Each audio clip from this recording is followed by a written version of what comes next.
want to talk about this world that we're living in. My daughter made a valid point this weekend while we was out celebrating Juneteenth, and she said, you know what, Black America is a sad America. And she had a lot of validity in that when she said that. And there was a speaker that spoke and said that we as Americans, we're in an economic crisis. T.D. Jakes said that there are 15.1 million children that are living without a father. And 75% of those are Black American kids. That means that 3 out of 4 kids are living without fathers. That's sad. I think we have to go back into our heritage and think, who told us to suffer? Who told us that suffering was happiness? I think that we feel like suffering is love. And I think that we feel like hurting other people is fun.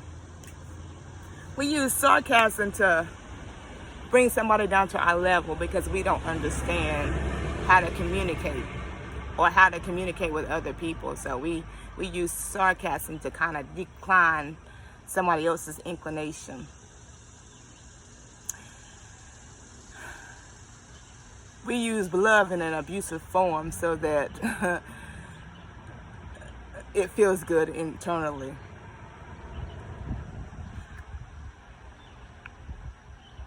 It fathers me that we're not seeing this.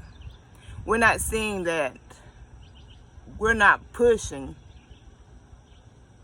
we're posting.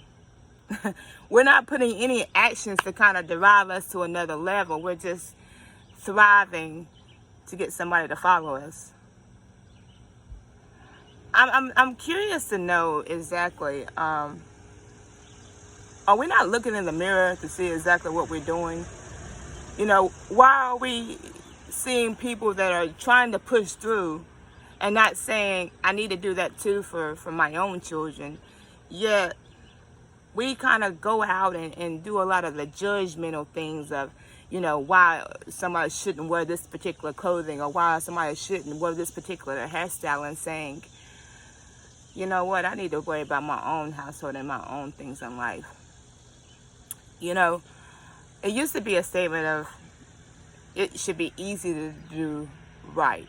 But now I think it's easier to do wrong in such a malicious way. And I think it's because we've been so inebriated in wrong that we don't even know that it's wrong anymore. We're using sarcasm as a method to control somebody and to demean somebody, because we actually, in reality, we look at them with such a superiority, but we can't say that. We can't fix our tone to say, you know what, I appreciate you for trying something different. Do you know how hard it is to take a picture and post it? For some people it's easy, but to other people it's hard to take something that's inside of them and to thrust it out to the world, because we're living in such a judgmental world that, we want to post the picture, but we are too afraid of the remarks that's going to be made behind the picture. Or even if we go and put an outfit out that makes us uncomfortable, it's hard to step outside of the realm of that and say, I may get looks to maybe this going to feed my insecurities, because I'm really trying to jump out of my insecurities, but I don't want that look to give me something that makes me recede inside of me. Why is it that good people, good-hearted people, are being destroyed because they are intimidating? That's my story. I've tried so many times to. I know I've had the light a long time, and I know I see past the things, the obscurities that some people may not see, and maybe sometimes my videos might be foreign. But I am trying my best to perform in a method that God's going to illuminate in my life. I know that I have placed some scars on my children, and so I go back and I try to band-aid them up, because I know I don't want those scars to become pervasive in somebody else's life. That's why I've had to break up the monotony of the people that I've been around with, because I didn't want those scars to remain open and wide. I just wanna express the concern that we all should have on how are we performing in our life that may be a destruction into the world.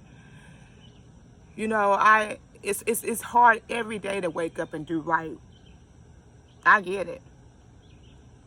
But the more you pedal in right, the more it becomes comfortable. But the sarcasm and the judgment and the criticism for the nuances that's going on in the world, if you speak in that tone, that ain't nothing but misery coming from your soul. You know, if you have good people that's in your life, there's good foundational people in your life, that the ones that come with integrity and come with honesty and loyalty, those people should be the ones that you stand close to every day until it becomes comfortable that you will live and condition your life to that. But if you stay funneled into misery and dysfunction, I don't care if it's relationship, friendship, or whatever, that dysfunction is going to be a replica of who you are.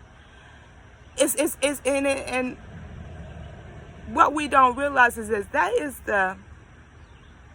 the paradigm that's destroying us as black people, or any people at this time in our lives. But we're so afraid, or maybe we lack communication to say, hey, I know something's internally wrong with me, but I don't know how to articulate it out.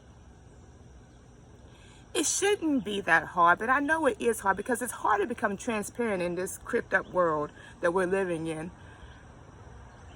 But we're destroying each other if we don't take a look at the mirror and say, hey, how can I make me better? I just wanna say that when you're living in misery, you're gonna speak misery. If you're living in anger and you try to facade it with sarcasm, you're still gonna be angry, and everywhere you go, you're gonna permeate that into somebody else's life. If you stay into a relationship that's dysfunctional and is not functional, is beating you down, anybody that's in the roof of that relationship is going to be destroyed. It's going to be buried alive, and then their tongue is going to be silent, just like yours.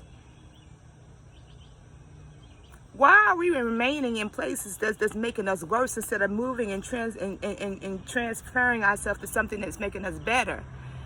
You know, I know it's a hard footstep to make, but once you climb that first footstep, it becomes your rhythm, your new rhythm. I have been dealing with some demons these last couple of weeks.